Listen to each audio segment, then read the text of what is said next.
आनंद लेकर पैदा होता है और बहुत कम बूढ़े हैं जो आनंद लेकर विदा होते हैं। और जो विदा होते हैं उन्हीं को हम सन्यासी कहते हैं, बुद्ध कहते हैं, जागृत आत्मा कहते हैं। यहाँ आनंद के साथ सभी जन्म लेते हैं। आप देखते होंगे किसी के जन्म पे हम कितनी तालियां बजाते हैं, कितनी थालियां बजाते हैं, कितनी खुशी से हम दावत देते हैं, लोगों को बुलाते हैं, पार्टी करते हैं, खुशियां मनाते हैं। आश्चर्य विमुग्ध आंखें लेकर जन्म लेते हैं, आह्लाद से भरा हुआ हृदय लेकर जन्म लेते हैं।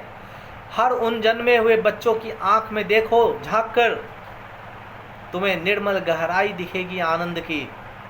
हर जन्म लिए हुए बच्चे के चेहरे पर देखो, तुम्हें आनंद का आलोक दिखेगा। फिर क्या हो जाता है? फिर क्या हो जाता है? फूल की तरह जन्म लेते हो, वो कांटों की तरह मरने पे मजबूर क्यों हो जाते हैं? जरूर कहीं न कहीं हमारे जीवन की पूरी शिक्षण की व्यवस्था ही एक भ्रांति है। हमारा पूरा संस्कार ही गलत है। हमारा पूरा समाज ही रोग्न है, रोगी है, बीमार है। हमें गलत सिखाया जाता है। हमें सुख पाने के लिए दौड़ना सिखाया जाता है, सुख की दौड़ सिखाई जाती है। दौड़ो दौड़ो, ज़्यादा धन प्राप्त होगा तो ज़्यादा सुख होगा, ज़्यादा बड़ा पद होगा तो ज़्यादा सुख होगा, ज़्यादा ज़मीन होगी, ज़्यादा मकान होगा तो तुम्हें ज़्यादा सुख मिलेगा। गलत है ना ये बातें? न धन से सुख होता है, न पद से सुख होता है। और मैं यह नहीं कह रहा हूँ कि धन छोड़ दो या पद छोड़ दो। मैं इतना ही कह रहा हूँ कि इसका सुख से कोई नाता नहीं है। बहुत से लोग कहेंगे फिर आप क्यों इस पद पर मौजूद हैं, फिर आप क्यों वेतन ले रहे हैं। मैं यह नहीं कह रहा हूँ कि धन छोड़ दो या पद छोड़ दो। मैं इतना ही कह रहा हूँ कि इनका सुख से कोई नाता नहीं है। सुख सो होता है भीतर डुबकी मारने से। और हाँ, अगर भीतर डुबकी मारे हुए आदमी के हाथ में धन हो तो वह धन भी सुख देता है। अगर आनंद के सागर में गोता लगाते हुए आदमी के हाथ में दुख हो तो दुख भी सुख बन जाता है। जिसने भीतर डुबकी मारी उसी के हाथ में जादू आ गया, जादू की छड़ी आ गई।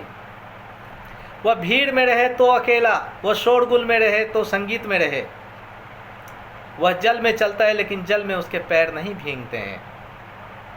हाँ, यह मैं नहीं कहता कि दुख अगर मिल रहे हैं तो पिछले जन्मों के हैं।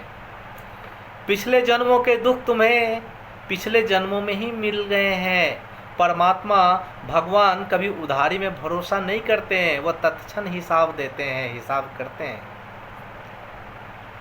अभी आग में हाथ डालोगे तो अभी जलोगे, अगले जन्म में उसका दर्द नहीं महसूस होगा।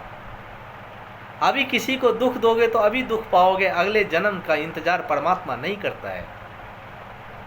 या अगले जन्म की तरकीब बड़ी चालबाज आविष्कार है, बड़ा षड्यंत्र है, बड़ी साजिश है, बहुत बड़ा धोखा है।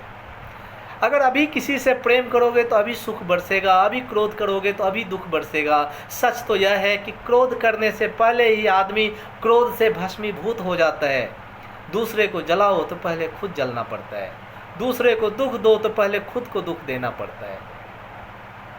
यह पिछले जन्मों के दुख नहीं है। अभी जो कर रहे हो यह उसी का परिणाम है। पहले तो मेरी बात सुनकर चोट लगेगी, क्योंकि सांत्वना नहीं मिलेगा, भरोसा नहीं मिलेगा, दिलासा नहीं दे सकूंगा। लेकिन अगर यह बात समझ सकिए तो छुटकारे का भी उपाय होता है, तो खुशी भी होगी। अगर इसी जन्म में कुछ किया जा सकता है तो इसी जन्म में कुछ किया जा सकता है। और मैं भी तो वही कह रहा हूँ, अभी कुछ किया जा सकता है। तो सुख छोड़िए, सुख की लालसा छोड़िए, सुख की कामना छोड़िए, सुख की आकांक्षा छोड़िए। सुख की आकांक्षा का अर्थ है बाहर से कुछ मिलेगा, सुख मिलेगा। बाहर से कभी सुख नहीं मिल सकता। सुख की आकांक्षा, सुख की कामना को ध्यान की आकांक्षा में बदलिए। सुख नहीं चाहिए, सिर्फ जीवन का आनंद चाहिए। और जीवन में आनंद अगर मिल गया तो जीवन में सुख ही सुख है।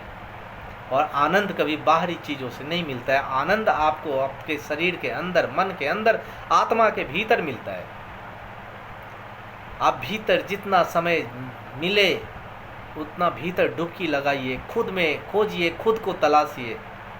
जब मिल जाए, दिन रात काम धाम से बचकर जब सुविधा मिल जाए,